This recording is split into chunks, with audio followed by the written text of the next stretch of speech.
What is going on, everyone, and welcome to episode 2 of the E55 AMG. So what happened was I ordered a whole bunch of stuff from FCP Euro in the US, and luckily even during lockdown they were shipping and they were able to get a whole big box worth of parts over to me, which is great. Check them out because their pricing and their lifetime guarantee is really awesome. They're not sponsoring me in any way, but I just found that their website was fantastic and the prices for parts are really good as well. So today what we're doing is we are going to be replacing the valve cover gaskets and all of the breather hoses and all of the associated bits that go with it. The reason for this is because, as you saw in the last episode, our E55 AMG, it has quite a few oil seeps coming out of the valve covers, and it's probably causing some issues with the spark plugs and the coil packs as well. So it's definitely time to refresh and change a lot of these parts. So what do we have? You can actually get this whole kit from FCP Euro, and it's very affordable. Actually, it's very reasonably priced. I think the whole kit is about 134 US dollars, so not too bad at all. And it actually comes with more than this. So this is only part of the kit. But this is the stuff that we're going to be using today. There's a whole bunch of seals, you get water pump gaskets, you get a whole bunch of gaskets for all the common oil leaks that these cars have. But today we'll just be installing these for now. So what we have is 4 breather hoses, so you need all 4 of these as well. Because when you take off the valve cover, the breather hoses, they kind of disintegrate because they're made out of rubber. So it's always a good idea to get new breather hoses and these new connectors as well that go with the breather hoses. And then you have this connector that goes into the air pipe or thereabouts, just under the MAF. It's also really important that you get these new bolts for the upper breather covers because apparently these bolts are made of aluminum. So it's very important that you get new ones of these, and of course you get the actual gaskets for the valve covers and the RTV sealant. This is actually a proper Mercedes one, I believe, as you can see, and that is to seal up the upper breather covers. I'll be showing you a step-by-step of how to do all of this, so keep watching. Okay, as you can see, our valve cover is very oily and very dirty, so it's definitely time to replace the gasket on that. I did notice when I was buying the car that the oil was dripping down onto the manifold there, so there was quite a big seep, but it was nothing major, and I knew all about it, so prepared to tackle this job. Well, what you need is you actually need some e-torques. So this is what the socket looks like. Do not use a normal socket. You'll be very tempted to use a normal socket because some of them do fit, but these e-torques, they're very delicate, so you do not want to use a normal socket, otherwise you might strip the head on this. So there's a whole bunch of these bolts all the way around the valve cover, and this one on this side is really easy to do, so just go ahead and take all that off, and then we'll be doing the other side as well and giving them a good clean before we put on the new gasket. Alright, so we're just going to clean around the valve cover a little bit because we don't want any dirt or any bad oil kind of dropping into the valves and into the upper part of the engine while we take the cover off. So just get some degreaser. I've just got some super cheap auto degreaser, and just kind of spray it around a little bit so that you can get some of this dirt off. Obviously the rest of the valve cover will clean once we have everything out. And then you'll just want to get like a little brush as well. I've just got a little painting brush that I haven't used yet, and you can just brush all the dirt off. It's pretty straightforward really. Just try and make sure it's clean. It's a bit dirty in there, but I'm not going to worry too much about it at this point. You can see there's a lot of dirt back there, but that doesn't really affect anything. It's just a little bit unsightly. And then I'm just going to use a cloth just to wipe the excess degreaser, because you don't want degreaser dropping into your engine as well, and just try and make sure the surfaces and everything are nice and clean. Alright, next thing you want to do is to just disconnect this breather hose, and I just use a flat head screwdriver just to pry it up, and this one looks like it's in pretty good shape, but I'm just going to replace all these anyway. So yours might be a bit cracking and whatever, you might have to cut it even using a knife, but make sure you get that off before you get the valve cover off. And then it's pretty much just undoing all these E10 bolts. So I've got my E10 socket, like I said, make sure it's E-Torx. And you'll just want to unbolt all of these different bolts. And these bolts on the upper breather cover, these little ones, are a T25. So you'll need a Torx bit to get those off, like this. And these are the bolts that we're going to replace. We've gotten 5 new bolts of those. And I think it's easier to take this upper breather cover off while the valve cover is in the engine.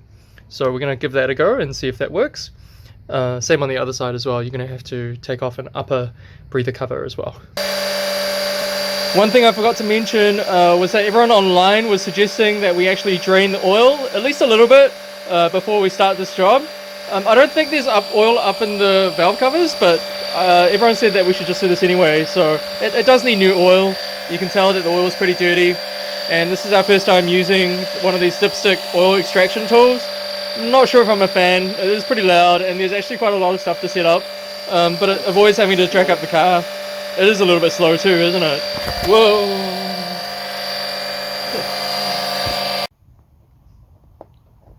Here we go, trying to get the upper breather cover off. All that old RTV silicone. It's going to come off eventually, I think. Just be careful because it is made out of some pretty soft metal. Oh, there we go! It's coming! Wow, that's dirty. That's pretty messed up. There we go, that's what we have to clean up. All on the inside and everything. Get all that RTV off and then put all the new RTV in. I'll just tap it in. Okay, so we've got all the bolts off, and then it should come off pretty easy. Off you go, George. Look at that. Yeah, try get it out. Yeah, great. Oh, look at that. Our engine. Well, the top of our engine at least. And the timing chain. What do you think, George? Single overhead cam. Yes. But, well, 2 spark plugs per cylinder.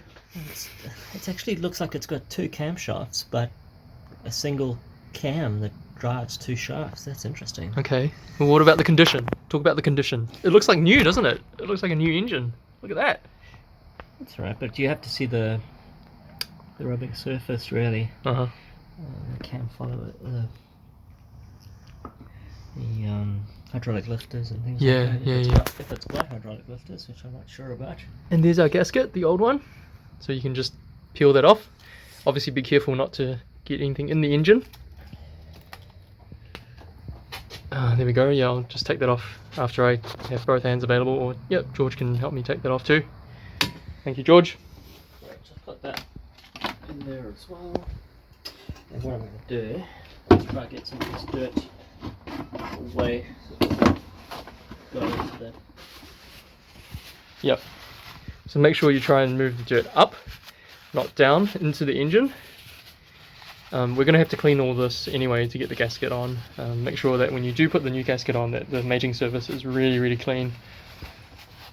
So what you want to do after you remove the valve cover is to put some plastic on top or some sort of protection on top, because you don't want any dirt going into your engine, because the problem is you actually have to clean the valve cover and you have to make sure everything is nice and tidy before you reinstall everything with a new gasket.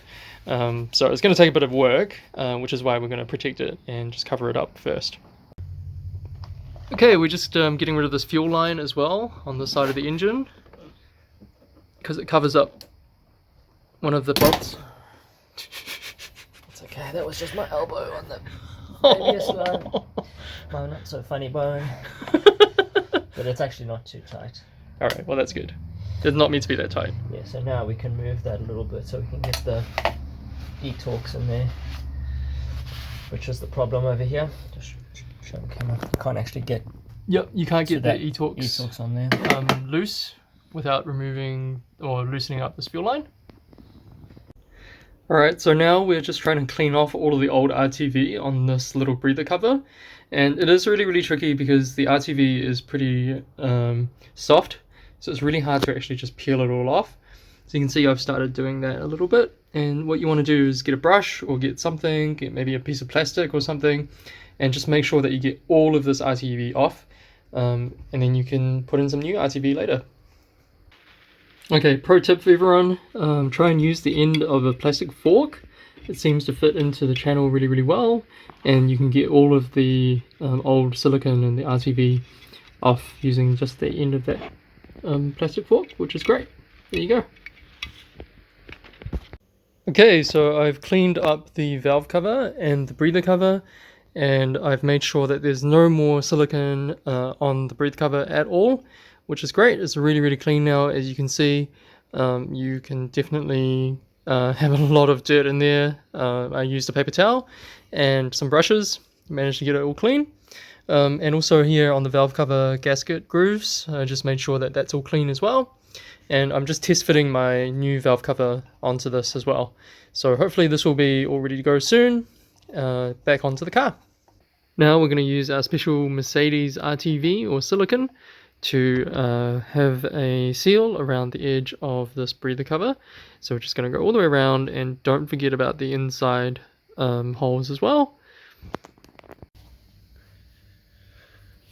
Alright, so we're just going to apply the silicone around the edge here. Hopefully you can see that. Turn it around this way.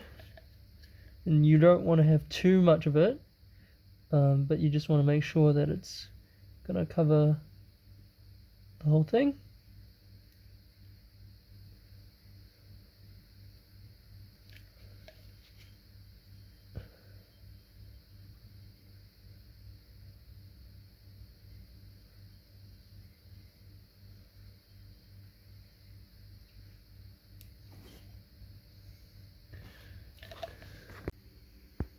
Alright, this is what it should look like once you're done with your RTV or your silicone.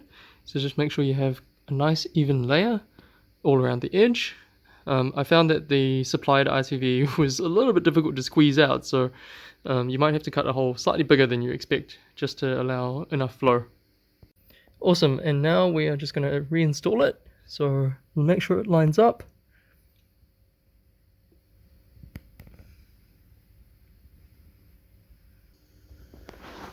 Alright, now what you want to do is take the supplied bolts and put them in. I've got a little torque wrench as well. They're supposed to be done up to 4 Newton meters, so it's a very small amount of torque. So go ahead and do that.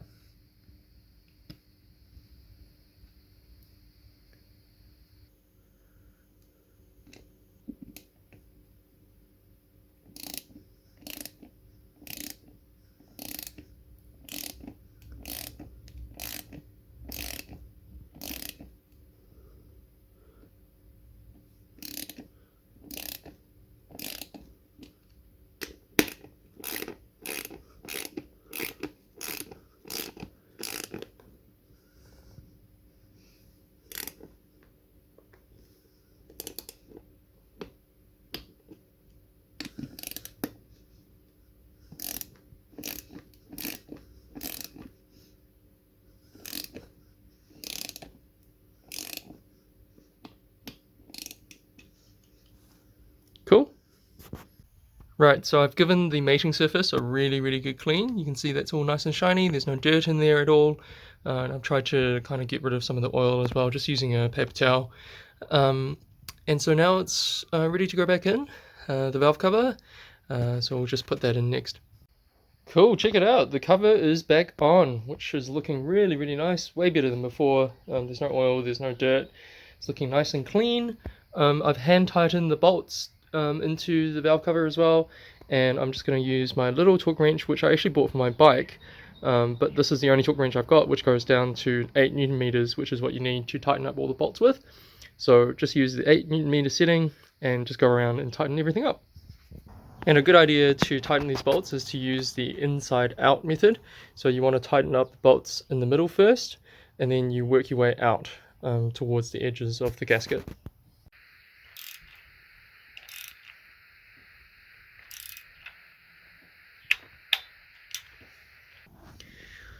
Alright everyone, we have just finished installing the valve covers, and look at that fresh new gasket down there, which is fantastic. And it's all cleaned up, all the dirt and the oil and the debris is completely gone. I've also reinstalled the coil packs and put in new spark plugs as per my previous video. And look at the side as well, it's looking really, really fresh. We've got new RTV sealant and new gasket down there as well. One thing I wanted to point out is that we did have an oil leak coming from that corner over there, and that's just because the gasket didn't really seat properly. It moved just a little bit when we put the valve cover back on. So just make sure that you be really careful with that corner. I've put a little bit of sealant just on the crescent on the valve cover, and that is just so that it doesn't move around when you put it back in. Otherwise, it's actually quite a easy job. I mean, it's obviously taking a lot of time, but apart from that, it's actually not very difficult at all. Thanks for watching. See you next time.